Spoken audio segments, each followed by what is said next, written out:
What it do, cuckolds? It's your boy the Hater up in this pace.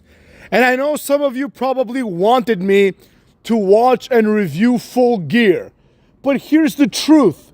Number one, the Hater's mother is in town. Mama Hater is in town. So the Hater doesn't have time to watch AEW when I can be spending time with my mom. So with that being said, the Hater ain't got no time for that.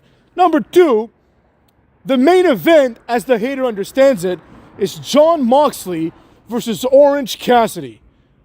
This is exactly what the Hater hates conceptually about wrestling. The fact that Orange Cassidy is in the main event is enough reason for me to have zero desire to watch this. Orange Cassidy's a guy who wrestles with his hands in his pocket and does like low kicks for comedy purposes. I cannot, in good conscience, support this company if they decide to put Orange Cassidy in the main event. As such, I sincerely hope that nobody watches this pay-per-view. I have nothing against AEW in the sense that I want them to succeed. And as a matter of fact, this channel is predicated on telling people AEW sucks because the Hater fundamentally knows that AEW could have done something different. And in some ways, they still can do something different. Which brings me to the actual topic of this video. The actual topic of this video is the viewership, cucks. SmackDown 2 weeks ago got like 1.2 million. You know what I mean? In one of my videos, I think it was the Bloodline video, a bunch of people pointed out to the supposed fact that 1.4 million people tuned in to watch the Bloodline. Now, if something is really, really good TV, you're going to go out of your way to see it. And the reality is that the people that watched last year on Fox are half of what watch nowadays. Now, I know you're thinking, well, Hater, some people don't have access to USA Network. First of all, I don't know who these people are because, like, you have to pay for cable at this point. Do we even have the concept of, like, antennas anymore? You have to get at least basic cable, I'm pretty sure. In the Obama years, they made, like, a mandate where everyone had to kind of, like, upgrade up to the most basic of basic cables. But anyways, it's neither here nor there. If something's really good, like, for example, the show Friends or South Park, right? These are shows that have a lot of fans. So the people that own the rights to these shows license these rights to HBO, and HBO puts them on Max, formerly known as HBO Max, right?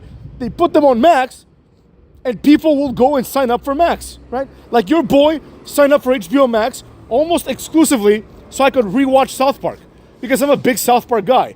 Now I get it. Not everyone can afford to do this. I understand that. I understand that, some people don't have money to like pay their rent and therefore they don't have money to upgrade their cable to watch SmackDown, right? But the fact remains, 1.3 million people just didn't care, right? They're like, oh, I can no longer watch SmackDown. It's not worth exploring how I'm going to continue to watch SmackDown. See what I'm saying? SmackDown is not compelling enough. I'm using SmackDown as the example because Raw is not doing much better. AEW and NXT are basically barely on TV at this point. You know what I mean? Now, here's the problem. They'll say things, and they've been doing this for a long time, but they'll say things like, oh, SmackDown is trending #1 worldwide. Well, that's because there's a lot of social media engagement connected to WWE. They'll also say things like this. SmackDown outperformed all the other shows. Yes, I'm sure it did, because SmackDown is on Fridays, and nobody watches TV on Fridays at that time. People are out. You know what I'm saying? People are out or they're doing other things. You see what I'm saying? But nowadays, they'd have you believe, basically, that SmackDown is performing well on Fridays. And I just read an article that talked about how Roman Reigns' presence is going to be felt on Netflix when Raw moves to Netflix, which will become, mark my words, when it's all said and done, this will be like in 20, 30 years, the downfall of Raw DVD, or whatever the fuck medium we're gonna have back then. The downfall of Raw, this will be an iconic moment. When Raw lost its TV deal, essentially, right? It wasn't good enough for TV anymore, so it had to move to Netflix. They're gonna present it as a big deal, but we're all gonna know that essentially what happened is Raw can now hide its viewership figures. Nobody's gonna tune in to watch Raw on Netflix. You know what I mean? Especially if Netflix has those same problems that it had during the Jake Paul fight. But anyways, I digress, right? The article that I read explained that apparently Roman Reigns is going to be a big deal and a big part of Raw on Netflix. Here's the problem with that, right? The same article explained, some boss is honking the horn, it's very fucking annoying. Because hater outdoors, you know what I'm saying? Now, the entire point here is that Roman Reigns being on Netflix, it was presented as this idea that Roman Reigns is going to move the proverbial needle that no longer exists. And it said that Netflix is aware that Roman Reigns has a significant impact on this. No, they're not. Nobody gives a flying fuck.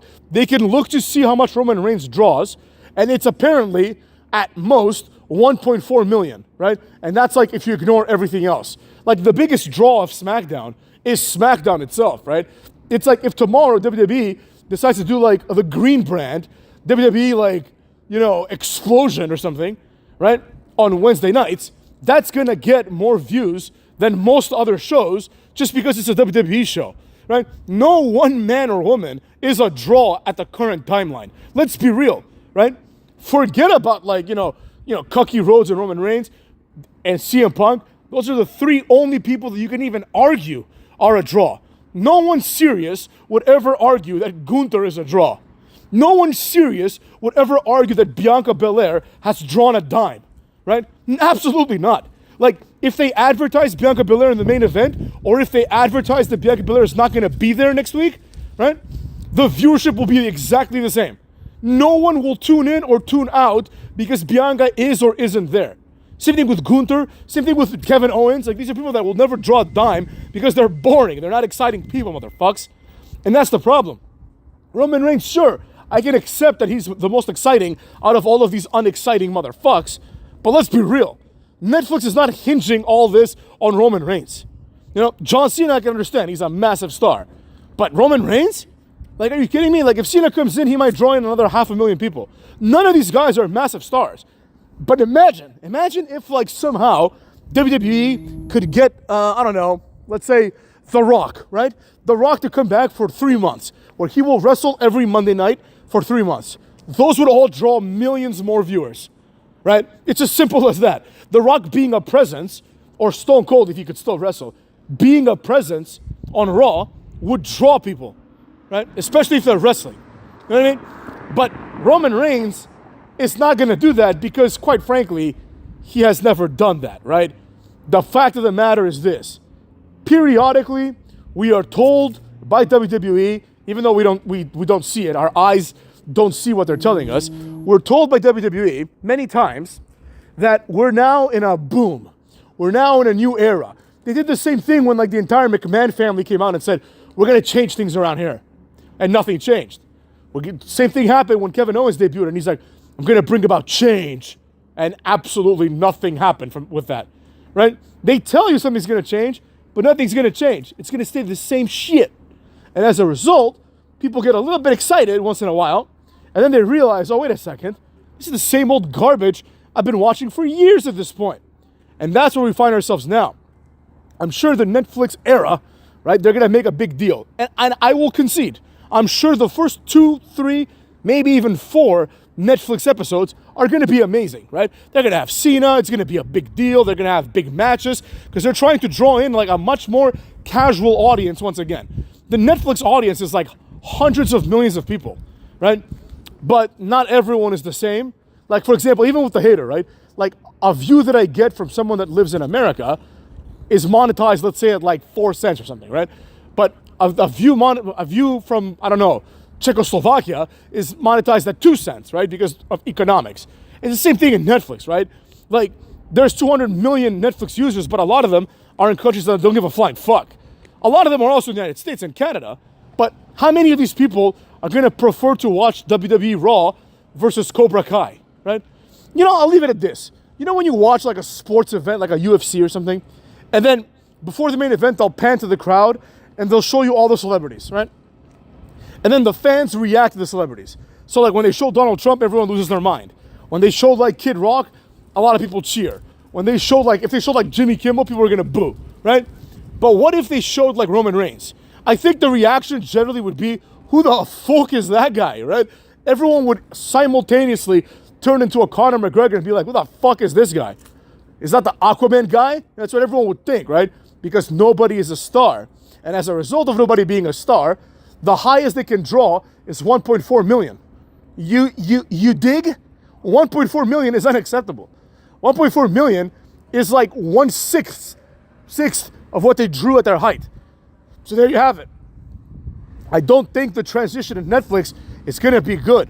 You know, the only thing that's gonna change is that with Netflix, you can watch it easily whenever the fuck you want, right? Because Netflix stores it there. And it's easy to access. It's not as like annoying as the WWE app or as Peacock. It's just there the whole time. And people are gonna cancel Peacock, obviously. Not me, because I'm starting to like some of the other shit, but you get what I'm saying, right? And they're gonna count all those views. They're gonna be like, Raw drew in 15 million viewers, right? But they're not gonna count, everyone that tuned in. They're gonna count every instance of someone tuning in. So if you watch it like twice, or if you watch it later, right? They're gonna count those as views. And they're gonna inflate their numbers, just like they always do, to imply that it's somehow like a bigger deal. Well, we're gonna all see that this is not gonna work out well when compared to the SmackDown ratings. It's obvious that at the next draft, Cocky Rhodes is going to Raw, and SmackDown is going to become the B show again because now it's on the USA Network, so nobody gives a shit. It's no longer the A show. But at the end of the day, motherfucks, the same shit's going to go down.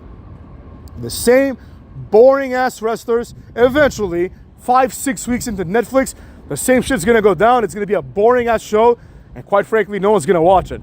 The one good thing that's going to happen is there will be no commercials.